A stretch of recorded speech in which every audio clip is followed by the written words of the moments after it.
인간의 역사를 보게 되면 그 가운데 먼 시야를 가지고 미래를 그릴 줄 아는 그러한 사람들이 종종 나타나곤 합니다. 그 중에서도 중세와 근대를 가로지르는 강을 건너게 만드는 중요한 사건 가운데 하나가 바로 종교개혁, 문화혁명, 르네상스 그런 거겠죠. 그런 모든 것들이 일어나는 기폭제를 일으키는 것이 바로 종교혁명이었습니다.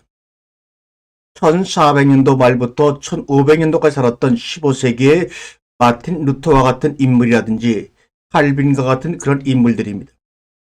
또 우리나라에서는 같은 세대에 살았던 조선시대의 세종대왕과 멀리 떨어진 유럽의 한 여왕 이사벨라 여왕을 우리가 들 수가 있습니다. 루터와 칼빈은 차지하고라도 세종대왕과 스페인의 이사벨라 여왕은 같은 세대를 살아가면서 먼 시야를 가지고 미래를 그릴 줄 알던 그런 해안을 가진 인물이라고 역사학자들이 평가를 하고 있습니다. 오늘은 이 두 사람의 세종대왕과 스페인의 여왕 이사벨라의 해안을 비교하면서 하나님이 우리에게 전해주시고자 하는 성경의 말씀들로 귀한 축제와 깨달음의 시간을 가져보려고 합니다. 여러분도 역사를 통해서 이미 알고 계시겠지만 이사벨라 여왕 그녀는 해안이 먼 시야를 가지고 미래를 내다볼 줄 아는 여인이었다고 합니다.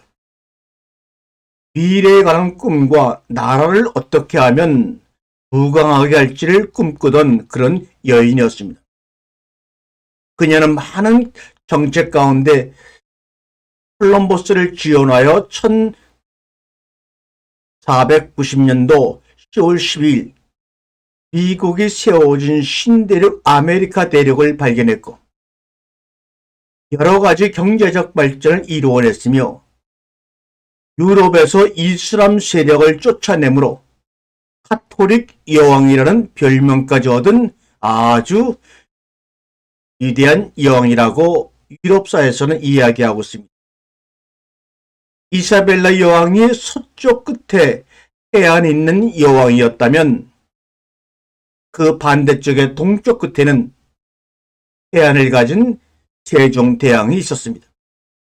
한글을 창제하고 천문대를 만들고 노비 장영실을 등용하는 등 다른 임금들은 감히 하지 못한 넓은 해안으로 나라를 정비했습니다. 그런데 두 사람은 어느 시점에서 완전히 다른 길을 가고 말았습니다. 이게 어떤 길이냐고요? 이사벨라가 지원한 콜럼버스의 대륙엔 이사벨라 여왕이 보기에 돈벌이가 별로 없었습니다. 투자한 것만큼 거둘 수 있는 것이 없었습니다. 그러니까 대야 담배 정도만 얻어낼 수 있는 나라였습니다. 이에 그녀가 계획한 일이 바로 인류사의 가장 끔찍한 일 중에 하나인 노예 시장을 만드는 거였습니다. 노예를 팔아 나라를 부강하게 하는 것이었습니다.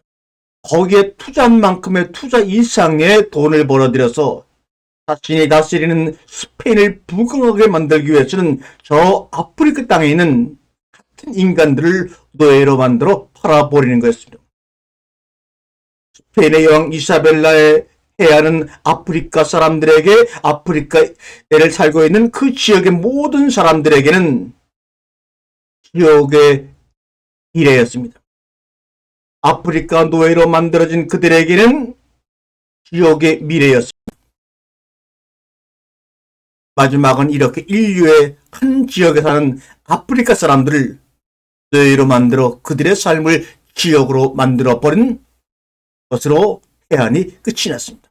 그러나 우리 조선시대 때 이 반대에 살고 있던 세종대왕은 반대로 가장 천한 여자 노비를 위한 정책을 만들었습니다.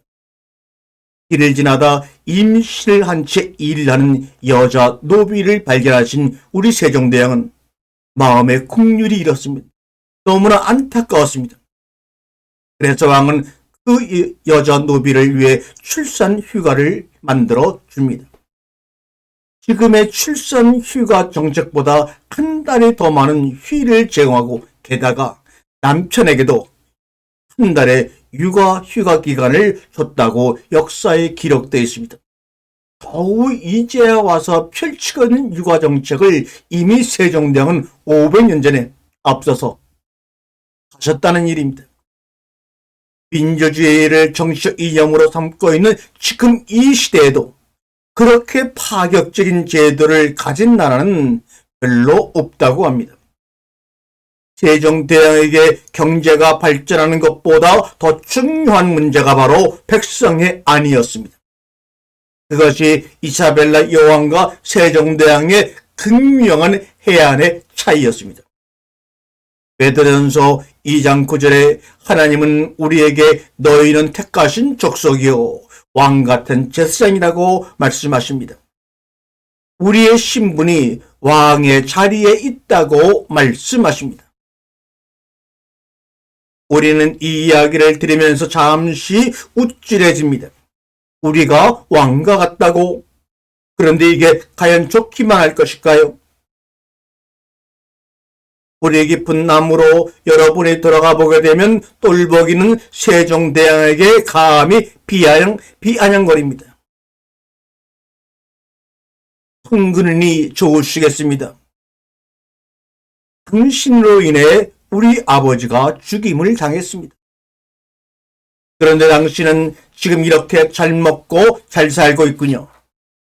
왜 사람들이 말하지 않습니까? 지금이 태평성대라고요. 똘보기 아버지가 세종대왕이 자기 아버지를 죽였다고 말하는 사연에는 이런 사연이 있습니다. 세종대왕의 아버지인 태종 이방원은 강력한 왕권을 건립을 위해 세종의 외척 세력을 제거하고자 마음을 먹은 후에 호헌 왕후의 아버지 시몬을 잡아 사약을 마시게 하고 죽였습니다. 이 과정에서 시몬의 동생인 신정대감 집의 노비였던 똘보기 아버지 역시 비참한 죽음을 맞게 됐고, 똘보기는 이로 인해 자신의 아비를 죽게 한 원흉으로 세종대왕에 대한 앙심을 품게 되죠.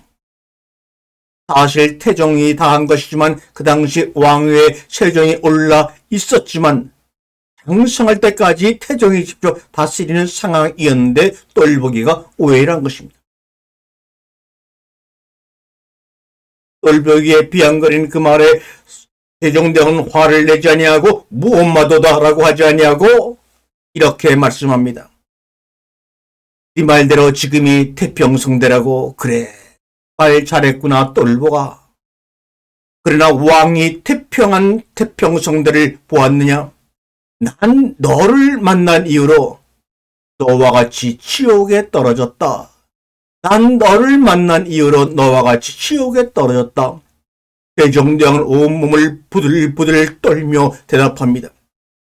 아버지 태종대왕을 거스리고 처음으로 한 일이 바로 이 역적의 자손 똘보기란 아이를 생명을 걸고 살린 것입니다.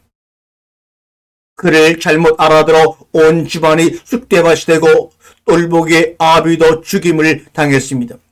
당시 허수아비 왕이었던 세종은 그때 백성을 위해 뭔가를 해야겠다고 결심을 했고, 처음 한 일이 훗날 자신을 죽이러 올 똘보기를 살리는 것이었습니다. 이런 사랑이 어디 있겠습니까? 그렇습니다. 위대한 왕일수록, 해안을 가진 왕일수록, 성군일수록 그 왕은 왕의 자리에 배경 대신 지옥을 살아야 했습니다. 백성의 고통을 안고 가야 할 사람이 왕이기 때문입니다.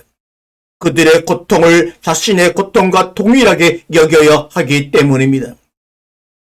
그들의 사랑하는 마음을 자기 자신보다 더 많이 사랑하기 때문입니다. 노비의 고통이 곧 그의 고통이기 때문입니다. 그것이 바로 자기 자신보다 그를 성들을 더 사랑하는 사람의 진실한 마음입니다. 진정 하나님이 원하시는 왕은 어떤 왕일까요? 노예가 어떤 감정을 느끼든 말든 나라에 이익이 되는 일이라면 약탈에 팔아버리는 이사벨라의 같은 해안을 가진 왕일까요? 아니면 세종대왕과 같이 백성을 사랑하기 위해 스스로를 지옥에 던지는 왕일까요? 백성을 사랑하기 때문에, 자녀를 사랑하기 때문에 스스로를 겟세마네 동산의 십자가의 자신을 달려 죽게 하는 것일까요? 여러분 이미 답을 알고 있을 것입니다. 하나님은 왕의 화려함을 가진 자를 꿈꾸시는 게 아닙니다. 왕이라는 자질 자체가 사람들의 영혼에 깊이 뿌리 박혀 있기를 원하십니다. 그것이 바로 인간을 향한 하나님의 꿈입니다. 이 우주 만물을 지으신 왕이신 나의 하나님 아버지가 하늘에서 내려오니 대지는 기뻐 춤을 추고 왕은 나의 손을 잡고 함께 천하를 다스림이라. 이것이 우리가 성경을 읽을 때마다 깨달아야 되는 바로 주님이시는 해안이라고 생각을 합니다. 아멘.